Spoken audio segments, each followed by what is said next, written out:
What's the most disturbing short story you've ever read? Edgar Allan Poe's The Cask of Amontillado. Read it in high school and still stays with me 20 years later. With the twist on the word Mason. A very disturbing short story. Show me a sign. The Yellow Wallpaper by Charlotte Perkins Gilman. This is some solid Southern Gothic right here.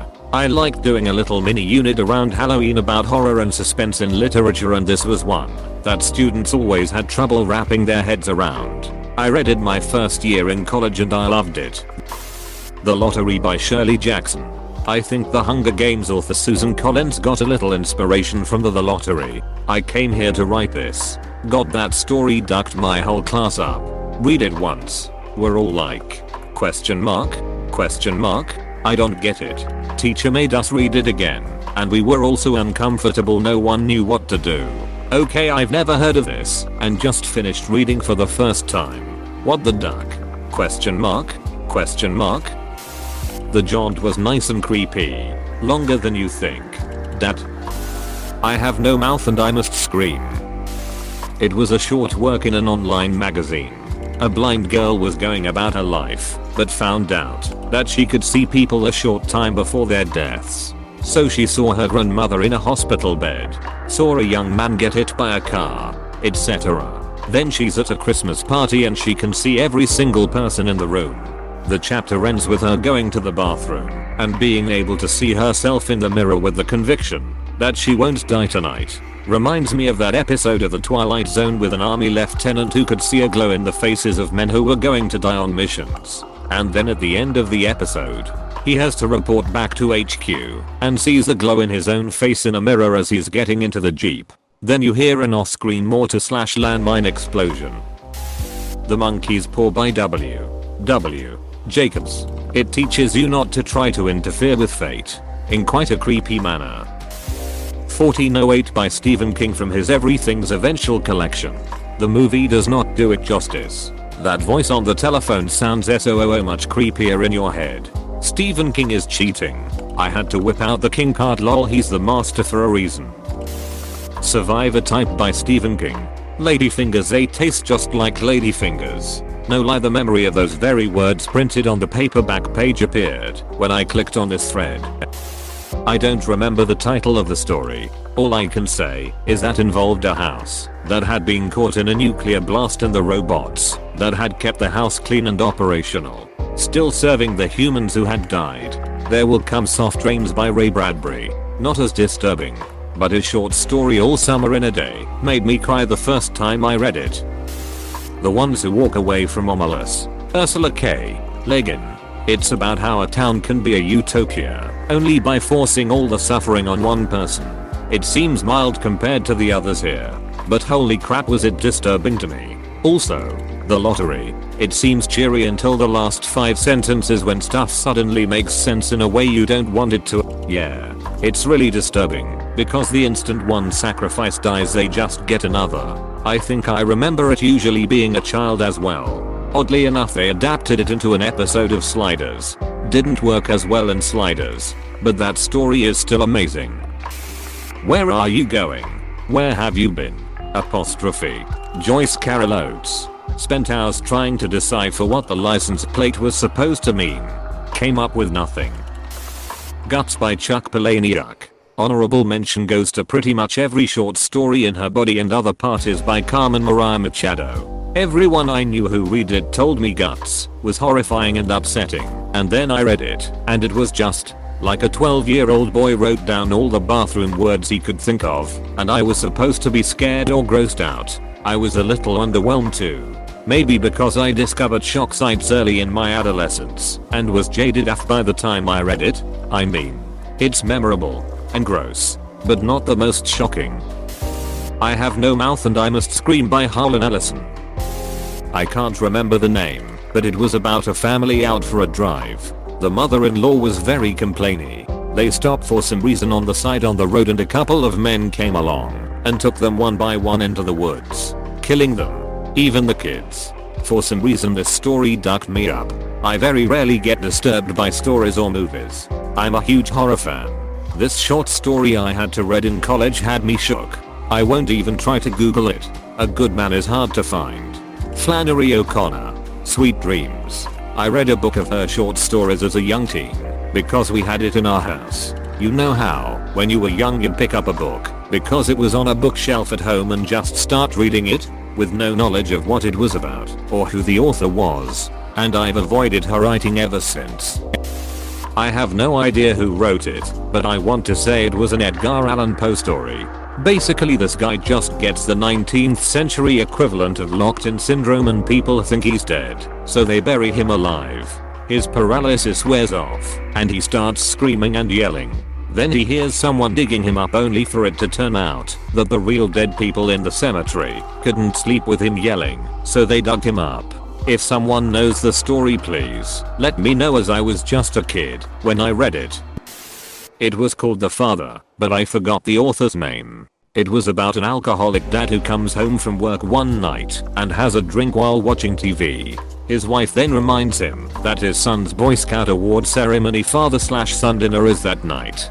The father forgot his son was even in Boy Scouts. He takes his son there and is shocked to realize that his son has accomplished all these great achievements, and he never even noticed. The son looks embarrassed to be there with his dad. The father goes outside for some fresh air and meets another father of one of the boys smoking by his car. They share some whiskey and go back inside. Then the father and his son get called up on stage to accept an award. The father stumbles over and knocks over a sculpture. The son runs out of the building crying, and the father feels terrible. He goes outside and finds his son sitting on a curb. He apologizes to his son and says he wants to be a better father and bond with his son more. The son runs off into the night and wants nothing to do with his alcoholic father. It broke my heart to read because my dad, although he's nowhere near as bad as the father in the story and he's a loving father, sometimes has a bit too much to drink, and I'm ashamed to be around him drunk. And then I realized that I have it easy, and a lot of kids have to live with alcoholic parents like the one in the story. You Are Released by Joe Hill. It's about a bunch of people in an airplane and the story switches between different perspectives of the passengers and pilots. While these people are in the sky, some shit goes down on the ground and a nuclear war breaks out. At one point they see a lot of pillars of smoke rising above the clouds, and then realize they're nuclear bombs being launched. It made me feel claustrophobic, and the thought of seeing that in real life is horrifying. You may enjoy Into the Night on Netflix. Roald Dahl has some great ones. Pig, Lamb to the Slaughter, Georgie Porgy, The Way Up to Heaven, etc. Really most of his short stories for adults are pretty twisted. Then again, so are his children's stories. Yeah. People seem to remember Roald Dahl stories fondly, as if it was from a time of pure innocence. But his children's stories are ducked up.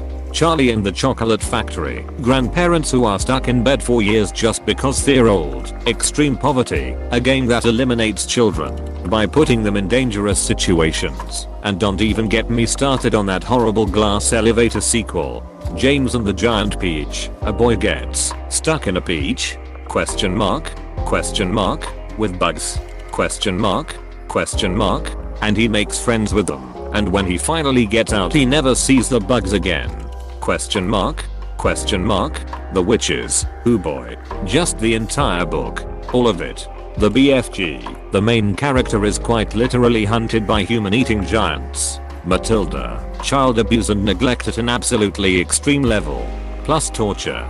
The twits. I actually can't remember if something horrible happens in that one, but there's probably something. Fantastic Mr. Fox. This one I know something horrible happens in, but I also can't remember. And as a bonus, that picture book about a crocodile that gets thrown so high into the sky that hits the sun and burns up. The happy ending of The Witches is so messed up. The boy is happy because he dies around the same time as his grandma. Also, in the twits, the violence between the couple and those horrible pranks. That is messed up. Also, in the end, the twits die and everybody is happy. In Fantastic Mr. Fox, the fox's tail is shot off and worn as a necktie. Harrison Berger and Isn't That Scary, but it's the first thing that popped into my head. Vonnegut! Exclamation mark. Was it Hemingway? His 6-word short story. For sale. Baby shoes. Never worn. I saw a whole collection of sci-fi/fantasy stories in just 6 words. But I only remember it existed because I remember Alan Moore's entry, machine. Accidentally, I've invented a causal loop within the weapon's mechanism, suggesting that the firing process somehow binds space and time into. A Good Man is Hard to Find by Flannery O'Connor is disturbing, but in a good way, indirectly related. One of my favorite wrong answers from a trivia night was A Hard Man is Good to Find. That's amazing and made me laugh out loud. The Lottery by Shirley Jackson. I read it last week in my English class and I knew there would be a twist, but the twist was not at all what I expected. This was someone else's reply and they added a link to the story, and it was the first time I read it. It wasn't what I expected either, and once I realized what was happening, at the last sentence, I was like, wait, everyone knew what was going to happen, and they were all fine with it? Exclamation mark. What in the world? Does manga count? The Enigma of Megarafault by Junji Ito sticks with you in a way that is really disturbing. Have you read any more Junji Ito? Cause it's all like that. Although I will note that a Megarafault is particularly weird. I put a Megarafault because it's a good starting point for potential readers. Uzumaki is probably my favorite though. I forget the name, but there was a story where a woman hit a cat on the highway, and when she got out a guy got in the back of her car. This young guy driving behind her saw it, and basically chased her at full speed, so she wouldn't stop and get stabbed. The whole time you're reading you think the guy chasing her is going to kill her. I remember reeling from the plot twist that the murderer is already in the car. I think it's called High Beams. Yes, thank you. Exclamation mark. I've been looking for that since I read it in elementary school. Humans Can Lick Too. Objectively it's nowhere near the scariest story that exists or that I've read. However, there is a certain level of plausibility to it that makes it hit just a bit too close to home to not be completely unnerving. At least for me. This story actually had a real impact on me. I used to sleep with a leg dangling down towards the floor every single night. I have not done that once since reading this. I'll still sleep with my foot out from under the covers, but it stays on the bed. Fuck that story. The red spot from Scary Stories to Tell in the Dark. The idea of bugs growing and living inside is beyond disgusting. There will come soft rains. That one screws with you hard. All my life, my parents have told me not to open the basement door, but I got curious and disobeyed them. What is that glowing ball in the sky, and why does it hurt my eyes? What is this from? A man eats some popcorn before the invention of floss. If they adapted it to film, what would you munch on while watching? Into the Tall Grass by S. King's son, Joe Hill. My father's mask was far more disturbing to me, personally. I caught a glimpse. Now it haunts me. Apostrophe. Silent Shout by the Knife. There's one by Stephen King where they think the MC is dead, so they start to give him an autopsy, but he's not dead. He got bitten by some snake that makes you seem dead until it wears off. He was conscious the whole time, but unable to move. Horrifying. Autopsy Room 4. So good. It's published in Everything's Eventual. A Rose for Emily by William Faulkner. Ugh. Forever have the mental image of her cuddled up against dead Homer. Disturbing. I might be biased here, but feed written by my sister. About a boy who had a bad nail biting habit in the stories from their friend's perspective as the friend watches him slowly devolve and become more closed in on himself.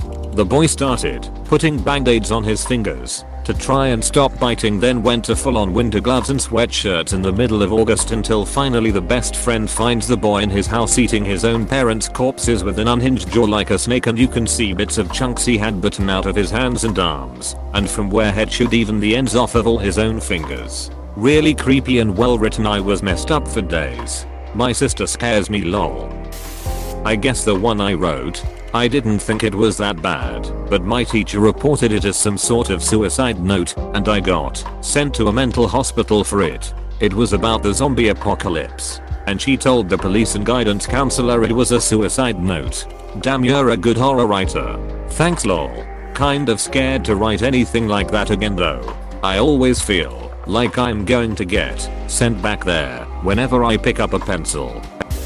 The man who sold rope to the gnolls. There was a story we read in high school. I can't remember the name. It was about a girl who was in an accident and received the world's first full body transplant. She was an identical twin, and it messed with the relationship between her and her sister.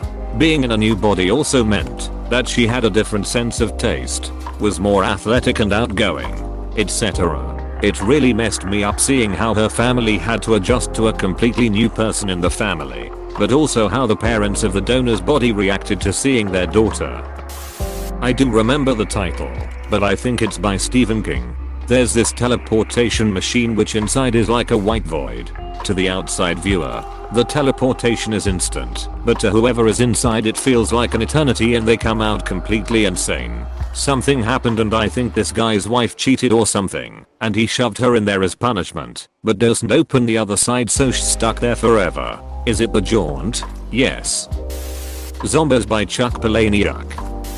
Mrs. Todd's Shortcut. I just wanted that one to be about 1,000 pages longer, right? Such a great little idea that could have been stretched out. I've never met in person anyone else that's read it though. Shoot. There are a lot of them. Probably either The Landlady by Roald Dahl, The Veldt by Ray Bradbury, or The Yellow Wallpaper by Charlotte Perkins Gilman. Other People by Neil Gaiman messed me up. This vision of hell truly disturbs me.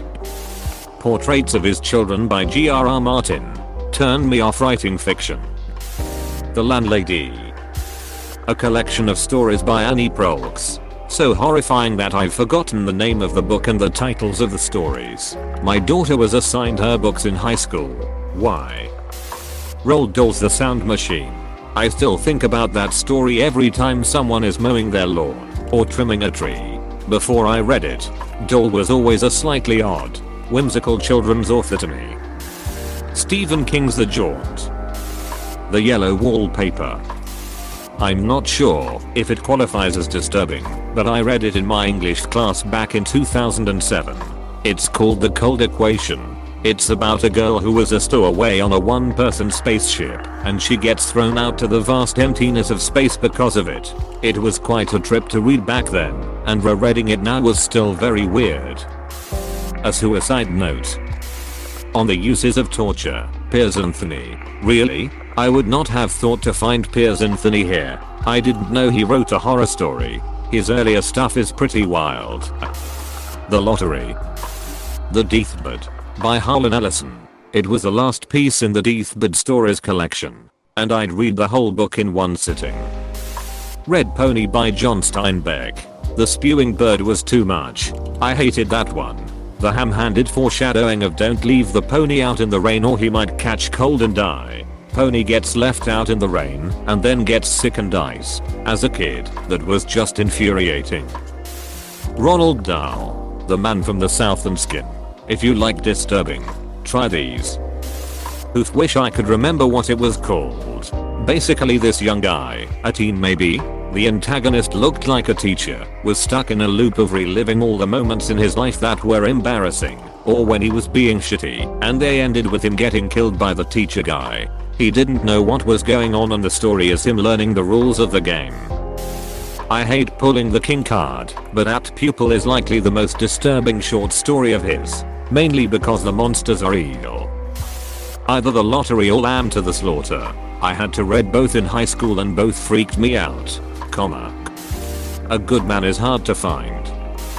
The Machine Stops. Written in the 1910s and is crazy predictive of today. It haunts me and I make people read it so we can discuss it.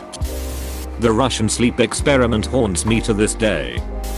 I don't remember the name, but it's a young adult book about a group of kids who create a game of sacrificing things important to them and throwing it in a giant pile. And whoever who can't bring themselves to sacrifice something must be punished. In the end, the pile of all the sacrificed things are discovered by the adults, and it becomes sort of a tourist attraction.